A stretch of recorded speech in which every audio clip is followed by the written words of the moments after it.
ಪೌಲನು ಕೊಲೊಸ್ಸೆಯವರಿಗೆ ಬರೆದ ಪತ್ರಿಕೆ ಅಧ್ಯಾಯ 3. ಅಜ್ಞಾನಿಗಳ ದುರ್ನಡತೆಯನ್ನು ಬಿಟ್ಟು ಬಿಟ್ಟು ಯೋಗ್ಯರಾಗಿ ನಡೆಯಬೇಕೆಂಬ ಬೋಧೆ. ಆದ ಕಾರಣ ನೀವು ಕ್ರಿಸ್ತನೊಂದಿಗೆ ಎಬ್ಬಿಸಲ್ಪಟ್ಟಿರುವುದರಿಂದ ಮೇಲಿರುವವುಗಳನ್ನು ಹುಡುಕಿರಿ. ಅಲ್ಲಿ ಕ್ರಿಸ್ತನು ದೇವರ ಬಲಗಡೆಯಲ್ಲಿ ಆಸನಾರೂಢನಾಗಿದ್ದಾನೆ.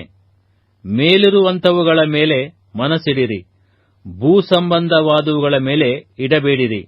ಯಾಕಂದರೆ ನೀವು ಸತ್ತಿರಲ್ಲ, ನಿಮ್ಮ ಜೀವವು ಕ್ರಿಸ್ತನೊಂದಿಗೆ ದೇವರಲ್ಲಿ ಮರೆಯಾಗಿಟ್ಟದೆ.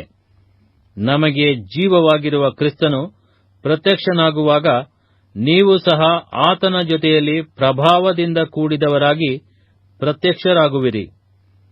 ಆದದರಿಂದ ನಿಮ್ಮಲ್ಲಿರುವ ಭೂಸಂಬಂಧವಾದ ಭಾವಗಳನ್ನು ಸಾಯಿಸಿರಿ.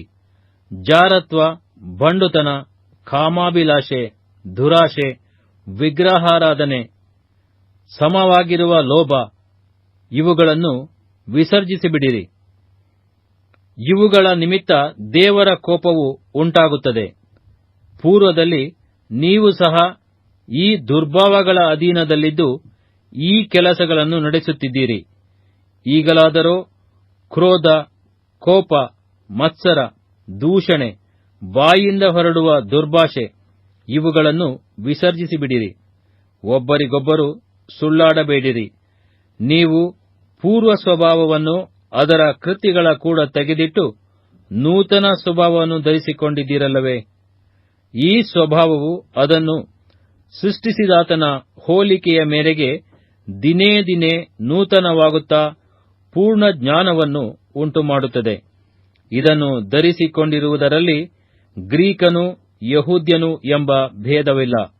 ಸುನ್ನತಿ ಮಾಡಿಸಿಕೊಂಡವರು ಸುನ್ನತಿ ಮಾಡಿಸಿಕೊಳ್ಳದವರು ಎಂಬ ಭೇದವಿಲ್ಲ.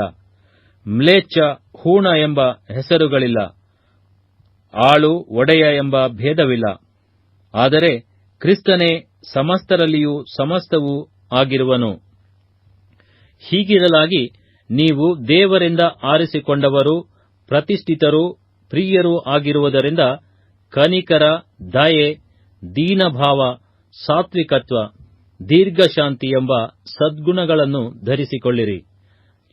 ಮತ್ತೊಬ್ಬನ ಮೇಲೆ ತಪ್ಪು ಹೊರಿಸುವುದಕ್ಕೆ ಕಾರಣವಿದ್ದರೂ ತಪ್ಪು ಹೊರಿಸದೆ ಒಬ್ಬರಿಗೊಬ್ಬರು ಸೈರಿಸಿಕೊಂಡು ಕ್ಷಮಿಸಿರಿ. ಕರ್ತನು ನಿಮ್ಮನ್ನು ಕ್ಷಮಿಸಿದಂತೆಯೇ ನೀವು ಕ್ಷಮಿಸಿರಿ. ಇದೆಲ್ಲದರ ಮೇಲೆ ಪ್ರೀತಿಯನ್ನು ಧರಿಸಿಕೊಳ್ಳಿರಿ. ಅದು ಸಮಸ್ತವನ್ನು ಸಂಪೂರ್ಣ ಮಾಡುವ ಬಂಧನವಾಗಿದೆ. ಕ್ರಿಸ್ತನಿಂದಾದ ಸಮಾಧಾನವು ನಿಮ್ಮ ಹೃದಯಗಳಲ್ಲಿ ಯಜಮಾನನಂತಿದ್ದು ತೀರ್ಪು ಹೇಳಲಿ. ನೀವು ಒಂದೇ ದೇಹಕ್ಕೆ ಸೇರಿದವರಾದದರಿಂದ ಸಮಾಧಾನದಿಂದಿರುವುದಕ್ಕಾಗಿ ಕರೆಯಲ್ಪಟ್ಟಿರಿ. ಇದಲ್ಲದೆ ಕೃತಜ್ಞತೆಯುಳ್ಳವರಾಗಿರ್ರಿ. ಕ್ರಿಸ್ತನ ವಾಕ್ಯವು ನಿಮ್ಮಲ್ಲಿ ಸಮೃದ್ಧಿಯಾಗಿ ವಾಸಿಸಲಿ. ಸಕಲ ಜ್ಞಾನದಿಂದ ಕೂಡಿದವರಾಗಿ ಒಬ್ಬರಿಗೊಬ್ಬರು ಉಪದೇಶ ಮಾಡಿಕೊಳ್ಳಿರಿ, ಬುದ್ಧಿ ಹೇಳಿಕೊಳ್ಳಿರಿ.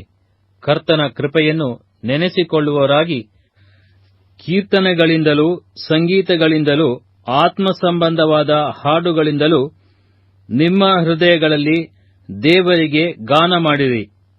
ನೀವು ನುಡಿಯಿಂದಾಗಲಿ ನಡೆಯಿಂದಾಗಲಿ ಏನು ಮಾಡಿದರೂ ಅದೆಲ್ಲವನ್ನು ಕರ್ತನಾದ ಯೇಸುವಿನ ಹೆಸರಿನಲ್ಲಿಯೇ ಮಾಡಿರಿ. ಆತನ ಮೂಲಕ ತಂದೆಯಾದ ದೇವರಿಗೆ ಕೃತಜ್ಞತಾಸ್ತುತಿಯನ್ನು ಸಲ್ಲಿಸಿರಿ. ಸ್ತ್ರೀಯರೇ, ನಿಮ್ಮ ಗಂಡಂದಿರಿಗೆ ಅಧೀನರಾಗಿರಿ. ಇದು ಕರ್ತನಲ್ಲಿರುವವರಿಗೆ ಯೋಗ್ಯವಾಗಿದೆ. ಪುರುಷರೇ, ನಿಮ್ಮ ಹೆಂಡತಿಯರನ್ನು ಪ್ರೀತಿಸಿರಿ, ಅವರಿಗೆ ನಿಷ್ಠುರವಾಗಿರಬೇಡಿರಿ. ಮಕ್ಕಳೇ, ಎಲ್ಲಾ ವಿಷಯಗಳಲ್ಲಿ ನಿಮ್ಮ ತಂದೆ ತಾಯಿಗಳ ಮಾತನ್ನು ಕೇಳಿರಿ. ಇದು ಕರ್ತನ ದೃಷ್ಟಿಯಲ್ಲಿ ಮೆಚ್ಚಿಕೆಯಾಗಿದೆ. ತಂದೆಗಳೇ, ನಿಮ್ಮ ಮಕ್ಕಳನ್ನು ಕೆಣಕಿ ಅವರಿಗೆ ಮನಗುಂದಿಸಬೇಡಿರಿ. ದಾಸತ್ವದಲ್ಲಿರುವವರೇ, ಈ ಲೋಕದಲ್ಲಿನ ನಿಮ್ಮ ಯಜಮಾನರಿಗೆ ಎಲ್ಲಾ ವಿಷಯಗಳಲ್ಲಿ ವಿಧೇಯರಾಗಿರಿ. ಮನುಷ್ಯರನ್ನು ಮೆಚ್ಚಿಸುವವರು ಮಾಡುವ ಪ್ರಕಾರ ನಿಮ್ಮ ಯಜಮಾನರು ನೋಡುತ್ತಿರುವಾಗ ಮಾತ್ರ ಸೇವೆ ಮಾಡದೆ, ಕರ್ತನಿಗೆ ಭಯಪಡುವವರಾಗಿ ಸರಳ ಮನಸ್ಸಿನಿಂದ ಕೆಲಸ ಮಾಡಿರಿ.